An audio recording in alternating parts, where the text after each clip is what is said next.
Bismillahirrahmanirrahim. Assalamualaikum. Salam sejahtera and a very good day to everyone. Thanks for joining in. I'm Dr. Nazrul, one of the heart specialists in Lamwai hospitals.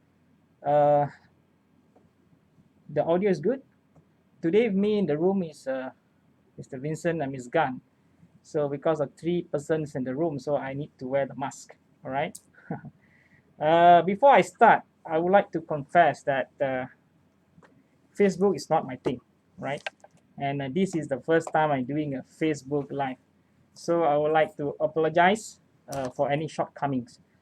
But I'm very thrilled and excited to reach out to the community to talk to you guys in regards to the area that I'm passionate about, heart, Simchong.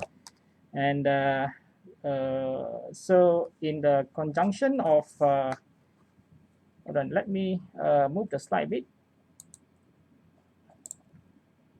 Okay, does it work? All right, good. So in conjunction with the World Heart Day, which was last week, I was assigned to talk about heart attack and heart failure. So these are a common heart disease, not only in Malaysia, but it's worldwide. We're also going to discuss how to screen for heart problems, and I'll give you a practical tips how to look after your heart and to prevent this from happening in the first place. If someone has a chest pain, right, the first thing that comes to mind is, am I having a heart attack? So if it is real, then you may heard that, someone dropped dead following a major heart attack. It sounds very scary. So in our term, a heart attack is called myocardial infarction. Myocardial means heart muscles, and infarction means the heart muscles is dead or in the process of dying or dysfunctional following a blockage in the arteries. So let's see. Our blood vessel wall, right? I hope you can see, is perfectly smooth, and so the blood can flow nicely. But if you do have a high blood pressure, high cholesterol, for example, high sugar, or you smoke, so that actually causing damage to the blood vessel wall. Let us run some illustration here. This is where our heart is, somewhere in the middle of the chest wall, and it's pumping nicely. If you look at that red tube, that is our artery, all right? And if you go inside the arteries, you can see the blood flowing okay. But if you see there is a defect there, and we see the yellow color thingy coming out, this is the plaque. And then this very sticky area when the blood cell gets stuck there, and more blood cells get stuck there and cause this to be narrowed down. And when that happens, the heart does not pump as it's supposed to be, get weaker. And that area will get darker and black, meaning this area is dying, all right? So this is a very, very painful process. So some patients describe as crushing pain, as a pressing pain, something heavy on my chest, and the pain can spread to the hands, can spread up to the neck, and your body start to activate a sympathetic pathway. Your heart beat fast, and you will sweating, and then there will be water in the lungs, cause you to be difficulty in breathing. So these are the classic symptoms of heart attack, and typically the symptom will settle down a bit, will subside a bit after 50 minutes, 30 minutes, and that's the problem comes. Reason being because the patient feel, oh, it could be angin, hong, huitian. Tomorrow lah, I go and see doctor to check, or should I wait for my kids to come back from office lah. I don't want to disturb them; they are busy with the works. So the more you wait, the more damage to the heart. So it's very important for you to basically get a confirmation as soon as possible. So if you go to any of the hospitals, be it public, be it private, with the emergency facilities, there will be actually a fast lane express lane. If you tell the frontliner, I have a chest pain, they will quickly get you to the ECG, and along the process they will get more targeted history from you, how's the character of the pain and all that, and they may draw some blood from you. So when they do the ECG, they want to look at very specific pattern of the graph, if indicating of 100% block. If there is, then we are chasing after time, because we need to open up the block as soon as possible. So there are two ways of open up the block. One is by giving you powerful medicines to break down the clot and open up, so that the blood can flow. Or secondly is to do what we call an emergency angiogram and angioplasty. So if you look at the data, if you come in the timely manners, the approach of doing angiogram and angioplasty is better than giving your medicines. If you ask me, how is it done? So let me show you guys a short video on that. So first we create a SAS in the hands and the groins, and then we take pictures, try to identify exactly where the blockage is. Then we will put in a small tube inside your artery, engage it, and we will pass down a small wire across the block, and then we will pass down a balloon across the block. Then we will inflate the balloon, we make a way, and then after that we basically put a stand across the block, position nicely, and then we deploy the stand. And we may want to repeat the ballooning process after that until we get the optimized result. Then we take the whole system out and leave the stands behind. This is what we call an angiogram and angioplasty. Right. So after the heart attack, right, and after the procedure, normally the doctor will admit you for further stabilization. And of course, not all chest pain, is something that emergency. Some, the doctor may advise you to, come back and have a further evaluation in the clinic setting.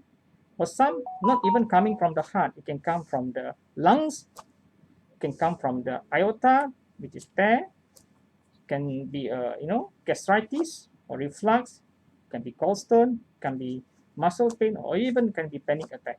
So all these are quite tricky and confusing sometimes, because the pain or the symptoms sometimes can be atypical. So the only way to confirm and establish your diagnosis is to get it checked as soon as possible. So when you had a heart attack, it's not end there. So basically, it depends how delay you come for treatment. If let's say, or if the area of the heart attack is big, it's huge, you are inevitably going to the next step, next stage, which is heart failure. So what is heart failure? Heart failure means a heart fail to function properly. And then when you try to do works, exert yourself, you get easily tired. Even you want to do your activity of daily living, you get breathless easily. And the heart fail to handle the water inside the body properly, causing a fluid retention. So you can see, if the legs are swelling because of the accumulations of water in the legs, and then if the water get accumulated in the tummy area, we get, absorption problem, bloatedness, or even worse, if let's say the water fill up your lungs, you get even more breathlessness, and you don't even can lie flat. That's why sometimes when you come to us, doctors ask, how many pillow do you need? Sometimes the patients also like wondering, why this doctor have a special interest on my pillow? But the reason why we ask, because we want to know about all these heart failure symptoms. So basically, how to confirm is to do an ultrasound of the heart called echo. I just want to run this clip and see how's the one of the image of the echo. If you look at this is how the echo look like for chamber view. So basically, the heart actually has a motion complex. It's not only moving this way, but actually it's the jumping up and down. and it also squeeze, anti-clot and clot, try to squeeze the blood out. So, but for simplicity and for standardizations, we measure how the heart moves in out and tell the patients how's your pump power. Normally we give percentage of like 60% to 75% normal. But if you get anything less than 50, then your heart a little bit weak. If you have something like less than 30%, is severely impaired. And besides echo and scan, we also send some of the blood tests and other relevant investigations to see how bad is your heart failure.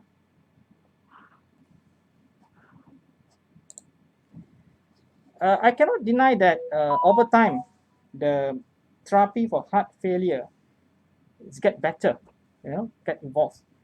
And there are now more and more medications and also a device therapy that actually can make the heart failure patients feels better and lives longer.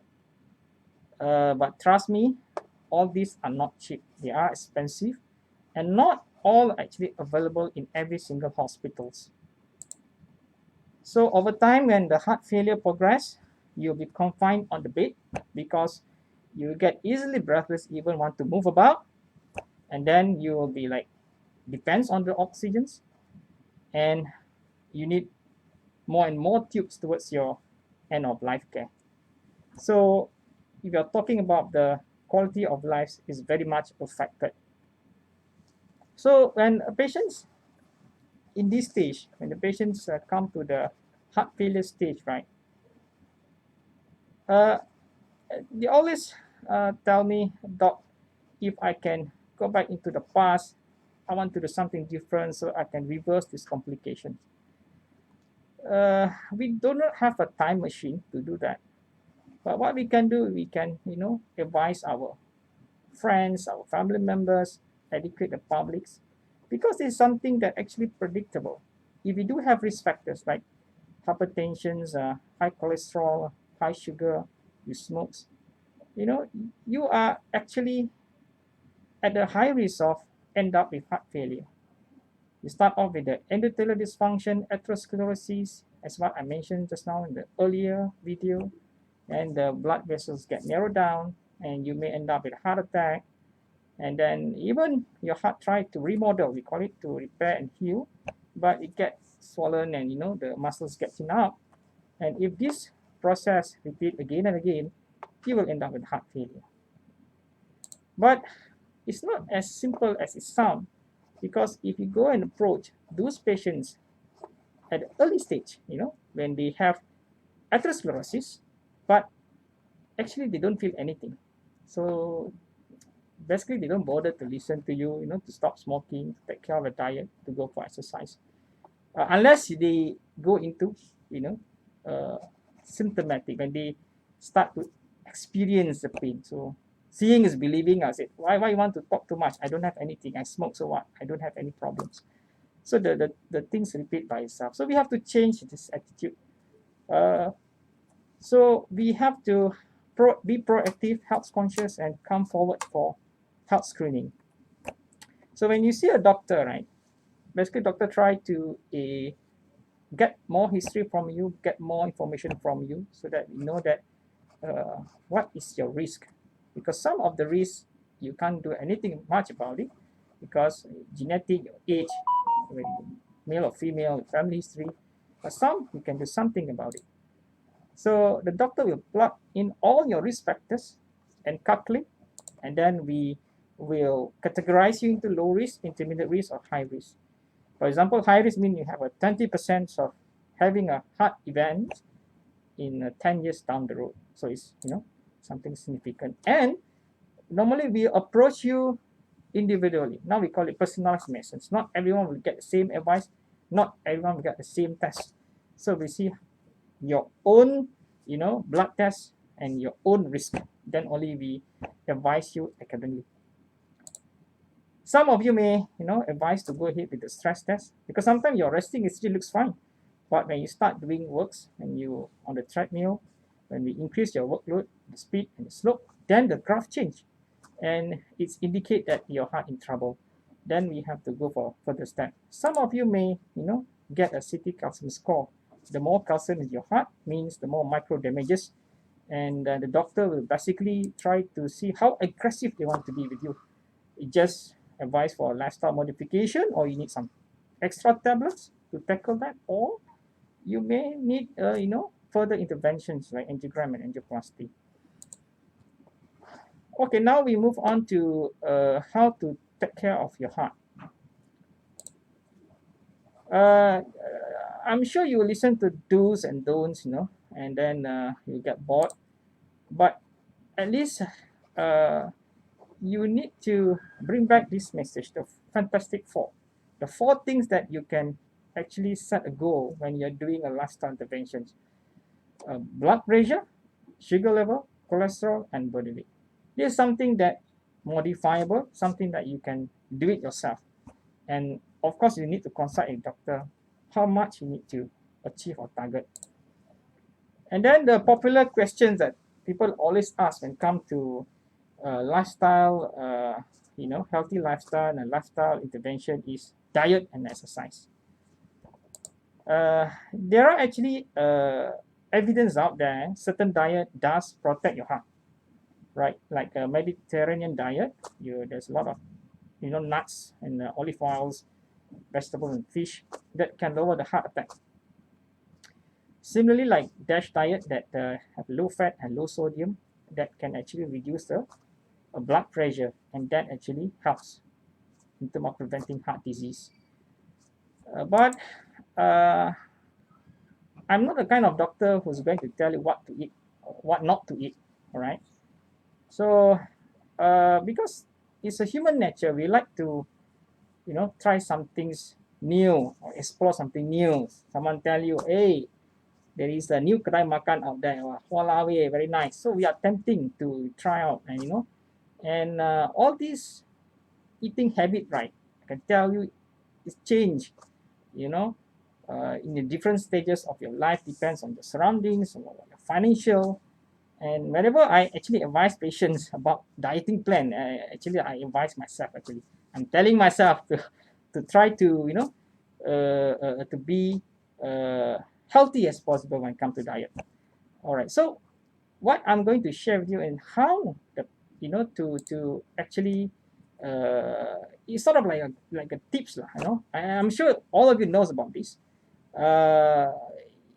In terms of to eat in the right amount, eat in moderation.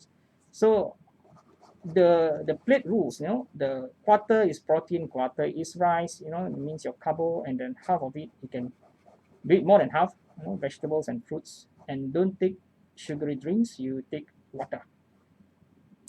And pay attention to the way the food is prepared. If you walk into the subway, thinking to basically order a nice, healthy, delicious sandwich, but you end up, take less salad, but put a lot of dressings and double cheese some more, so it doesn't serve the purpose, right? So fish is good, but not like in deep fried. But if you like Malay, they like to, this is a Malay's food, masak senggang, or you can go for steam, or meats, you can do grills and do like rebus. So these are healthy ways of cooking. Nampak sedap pula. Okay, and then last but not least is when you eat, right, try to be more mindful. What does it mean? You slow down your pace.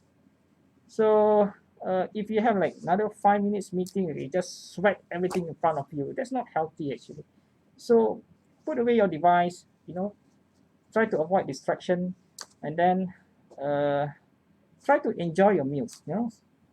You just smell the aroma, you feel the textures, because the digestive systems, right, it start from the mouth, not when the food enter your stomach.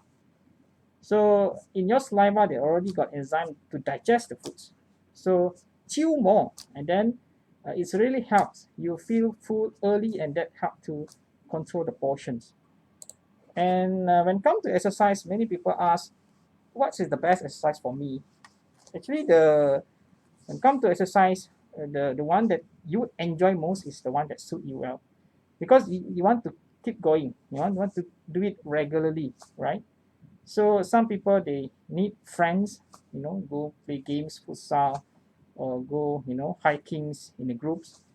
But try not to get an exercise partner who after 5 minutes run and say, hey bro, let's lepak, hang out in a coffee shop, teh tarik, coffee, smoke some more. So try not to do that. All right, we need to find a partner who can actually motivate you and inspire you, right? And otherwise, you just go solo, go running, cycling, or whatever, and then keep doing it. And if you ask how much you need to exercise, in a moderate intensity, do it about 150 minutes per week. You can split up in a few sessions a day, like alternate day or what, total in 150 minutes. If you can do more, even better. So what is moderate intensity? It means when you do that kind of activity or exercise, right, your heart beat faster than normal resting rate, and you sweat. That's considered moderate. But if you jog along the coastal highway for 1 hour, 50 minutes, and after you stop, then you're like breathless, and you are kind of like difficult to catch a breath within the full sentence, then that's considered a vigorous intensity already. And that's enough for a week. So actually, this is something doable. This is just to keep you active. And people say, oh, cannot lah, I got a grandchildren at home, I'll be chasing after them. Do you sweat or not? Yes, I sweat. Oh, that's considered exercise already. So don't think exercise you have to wear sports shoes, sports attire and all that. And if you are housewife, you do all these multiple house chores, it's more than exercise already. And people like us, working in the office, please park your car far away. Don't park near the doorstep. Walk more, and then bend the lift. Use a staircase, and in between your desk job, you can basically do some stretching. It's all to keep us, active. And I think this is my last slide. Yeah, thank you for listening to my talk. And then it's a Q&A session.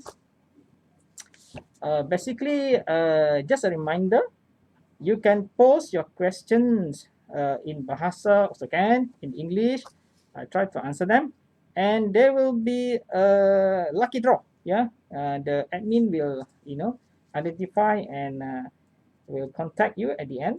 And the lucky draw is a voucher that you can enjoy free heart screening blood test.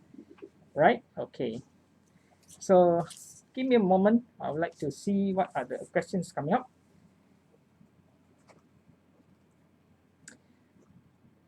Okay, the first questions come from Adrian Lim. Thanks for your questions.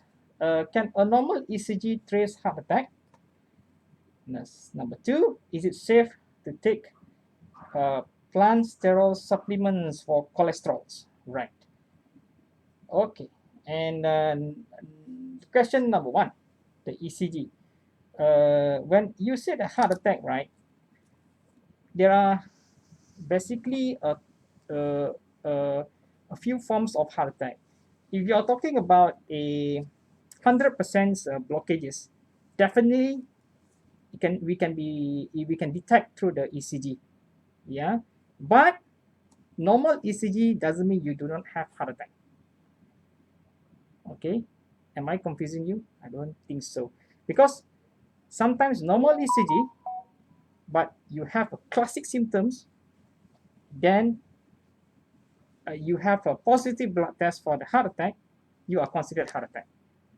So basically, this group of patients where the ECG is pretty much normal or suspicious looking, the doctors will repeat and repeat again and again. Because sometimes the ECG is in the evolutions. We catch not in the right timing where it doesn't really show the real pictures, because it takes time to change. So I hope I answered the first question. About the supplements, right? Generally speaking, supplements, vitamins, minerals, they are safe. Yeah. But if you talk about efficacy, there is no scientific evidence to tell us that by taking supplements and minerals like vitamins can prevent or treat heart disease.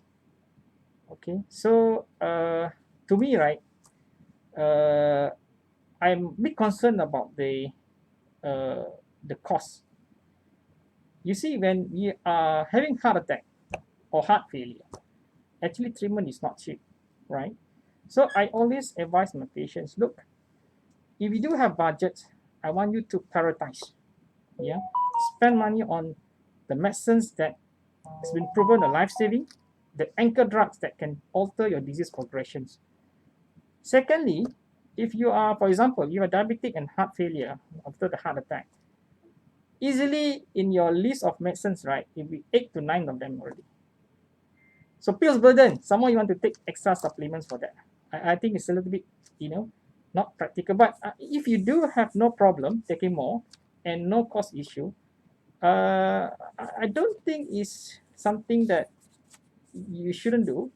But to me, I will suggest you to focus on the important things. And all right, now we have another question. How to slow down resting heart rate from Jacqueline Ng. Thanks, Jacqueline, for the questions. All right. Okay, good. It depends on what clinical scenario that we are looking at. If you are normal individual, right, who has been investigated before, you have normal tests. For example, we do echo normals. We have some people, do stress test five normals, and we do a battery of blood test normals. And the only thing that you have is heart rate very high, more than 100, for example, at rest. It seems like you are running, you are running, but you're not running, you're just resting. So that's not normal. Okay, there are few conditions can cause that. So one of it is blood test can show what we call a hyperthyroid. Yeah, that one can cause resting tachycardia. And then if that happened, then the doctor have to treat the thyroid. But if let's say the first scenario I said everything is normal, right? So we can there is one condition called inappropriate sinus tachycardia. So sometimes the doctor may want to consider giving a medicine called beta blocker to slow down the heart rate. Yeah. So in my own practice, I will subject the patients to the Holter monitoring, where we can see your heartbeat variations within a day for 2 or 3 days. So we will hook you on a device. You can bring back the device home.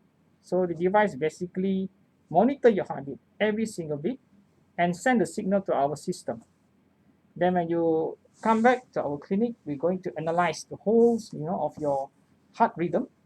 And if it is something that not serious, then we may give a treatment, but a medicine that called beta blocker. But if sometimes we picked up something more than we thought is something serious, then sometimes what you need to do is another step of procedure called ablations, EP studies, and all that.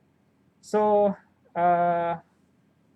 for Jacqueline Ng, if you ask me how to slow down, the answer is beta blocker. But I really need to look at what context that you are looking at, because it all depends on what caused the heart rate to go up in the first place.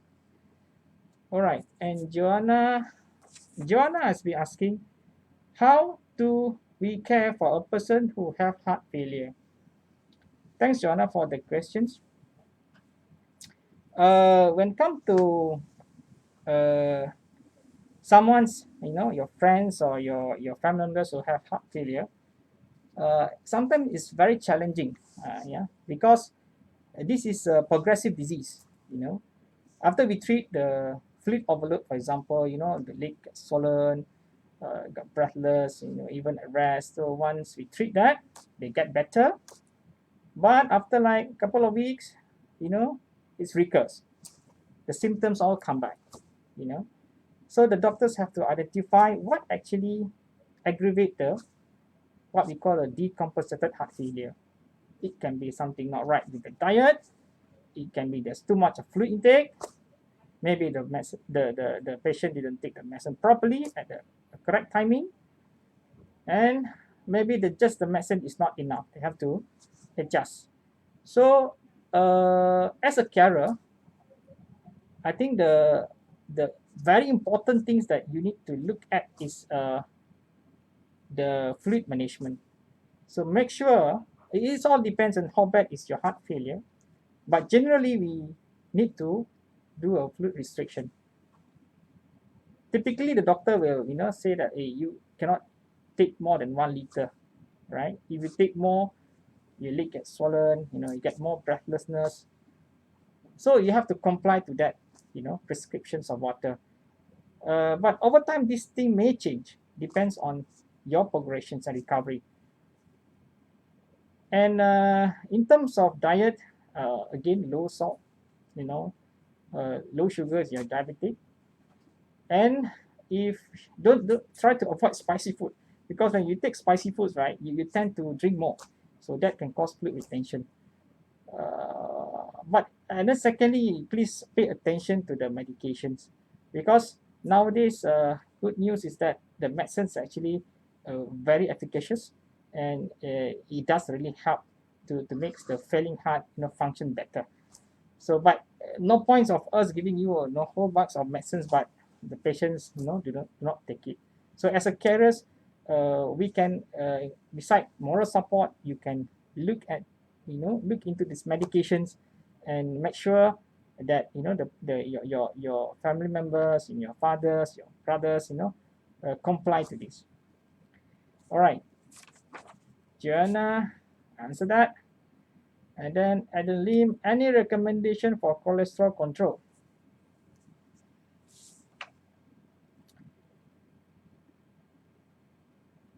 All right. So when it comes to cholesterol and medication, right? I'm not sure whether in this group there is a anti-statin. People who hit statin too much. All right. So when it comes to cholesterol drugs, right? We talk about statin. I don't want to mention any particular brand, but statin reduce the cholesterol level. And you have to be very clear when you talk about statin. In my cohort of patients, they are at a high risk group. These are the patients with a heart attack, heart failure. So the statin actually reduce cardiac event, reduce further complications, and has a positive impact on the survival. So this is a life-saving medicine in the patients in the high risk group. On the other hand, if you don't have the complication yet, if you don't have the organ damage yet, you don't have heart attack, you don't have heart failure, you are at the early stage of a disease, let's say you have a diabetic, hypertension, and cholesterol is high, so the doctors will identify whether you are, which group. If you are intermediate group to high risk group, then potentially you may get statin. Or if you are diabetic, for example, regardless of your level of cholesterol, the doctor may prescribe you statin because it does benefit you. Or you are very high cholesterol, you have a familial type of hypercholesterolemia, so the doctor will basically recommend statin for you. So be careful, because the one that actually talk negative about statin is someone actually at the low risk, who there is no indicated for statin in the first place, or someone who develop side effects or bad experience with statin. They will start saying, but please don't send a wrong message to the wrong group. For example, my cohort of patients, you don't tell, oh, you don't take statin lah, statin not good and all that. But in fact, this is life-saving medicines for this group of patients. So be careful. And if you are out of this category, right, you are someone who are healthy individual, and happen to be, you have high cholesterol, low risk, and then you're a little bit like, why my cholesterol is high? So there are more natural way of bring down the cholesterol, like omega-3, oats, and of course diet wise lah, you have to cut down your oily foods, fats and all that. All right, now let's see other questions, because I got a lot of questions, so I try to answer them one by one. Is chest pain normal to someone who is around 60 kilo at 20 years old? This is very good question. Nowadays, we are seeing younger and younger patients come in with a heart attack. Last time when I see a 20 plus, unlikely to be a heart attack, but we are seeing now. But definitely they are with the risk factors, like for example, very high cholesterol, smoking since young. So, but if the younger you are, the less likely of you having a heart attack. So sometimes we need to really confirm and establish. For example, if you are 20 years old and then you're having chest pain, I'm sure at one point in time you should get, or you must get an ECG done at least to confirm how your coronary, your what do you call that, the rhythms and also the graph look like. Basically, when it comes to a younger age, the doctor will suspect more into a congenital problem. For example, birth defect problem. Maybe the pipes come out in different places and things like that, which cause symptoms. And of course, all these need to be evaluated individually. But the message is, you're young, even in your 20s, don't think that it's normal. It's not normal. So you have to go and check. Unless the doctor already checked you, nothing significance found, and then the doctors already reassure you and tell this could be you overthinking or anxiety, and then you keep on having this, again. So sometimes you have to come to terms and say, all right, I already done all the tests, found to be normal. So you have to distract your sort of mindset. Otherwise, you too obsessed sometimes, cause anxiety and panic attack actually is a disease. So so you have to be balanced. If you're not being investigated, get checked. Make sure the doctor already properly investigated, and then if let's say everything's okay, then fine, right? So age nowadays is very tricky. For people who have high cholesterol, do they have to take high cholesterol medication for life? This one comes from Joya Lim. All right, thanks for the question. So when it comes to a cholesterol treatment, right? It's not like you have fever, you take Panadol. After fever subsides, you stop taking. Statin or cholesterol medicines. The way I put analogy to my patient is like this. It's like you want to do investment. If you want to do you invest your money, you want to park your money in the fund. Your money won't grow, after a few months. It takes years, then only you can see the profit. Similarly, when it comes to cholesterol, if you just take a few months, you stop or you take, it doesn't make any difference. You don't feel anything. So, but after 10 years down the road, then only you try to compare yourself at that point with your own peers. We have sharing the same risk factors. You have the advantage of being protected by the medicines as compared to your colleagues who may have a higher risk of getting something. So, short answers for your question, yes, it's supposed to be a long-term medication. All right, and hi Sajini. Okay, Sajini asked me, how do we know that how much our heart is working? My husband was okay only when he went for his ECG, and doctor said only 40% of his heart is working. There were no symptoms before. Can we survive when only 40% of our heart is working? Okay, thanks Sajini for the great questions. You are right, because sometimes when you're talking about this kind of percentage, right, 40%, it is basically you are in the category of heart failure. That's why I share with you, right? Normal heart functions is 55, 60 to 75. Whatever less than 50, you have problem. 40%, 40 to 50 is moderate. Less, it's a mild impairment. 30 to 40 is moderate, and less than 30 is severe. So sometimes it's happen, when your heart function drop without you noticing it. Because sometimes the things happen so gradual. The fluid retention in the legs, you didn't notice, and by the time you notice, you get something like breathing difficulties and all that. And this is more common in the diabetic patients. This is more common in elderly, in women. Very tricky.